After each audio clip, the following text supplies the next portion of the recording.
Hello दोस्तों, नमस्कार। अगर आप भोजपुरी लोकगीतों का आनंद लेना चाहते हैं तो मेरे चैनल वंशु भोजपुरी लोकगीत को सब्सक्राइब करें और बगल में घंटी के निशान को दबाना न भूलें। हमरा नायना से नायना मिलाइए राजा जी, हमरा नायना से नायना मिलाइए राजा जी। दिलवा के कारा से लागल बा बताइए राजा जी, दिलवा के कारा से लागल बा बताइए राजा जी। तोहरा नायना से नायना मिलाई वेधानिया, तोहरा नायना से नायना मिलाई वेधानिया।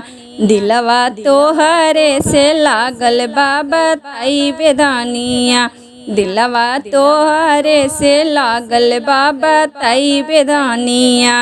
हमरा कमर में सौड़िया पहनाइए राजा जी, हमरा कमर में सौड़िया पहनाइए राजा जी। दिलवा के कारा से लागल बा बताइए राजा जी, दिलवा के कारा से लागल बा बताइए राजा जी। तोहरा कमर में सौड़िया पहनाई वेधानिया, तोहरा कमर में सौड़िया पहनाई वेधानिया।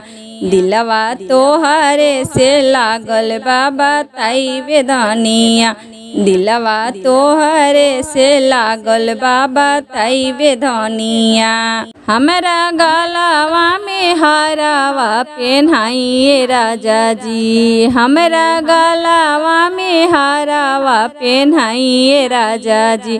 दिलवा के कारा से लागल बा बताइए राजा जी, दिलवा के कारा से लागल बा बताइए राजा जी। तोहरा गलवा में हारवा पहनाई वेधानिया, तोहरा गलवा में हारवा पहनाई वेधानिया।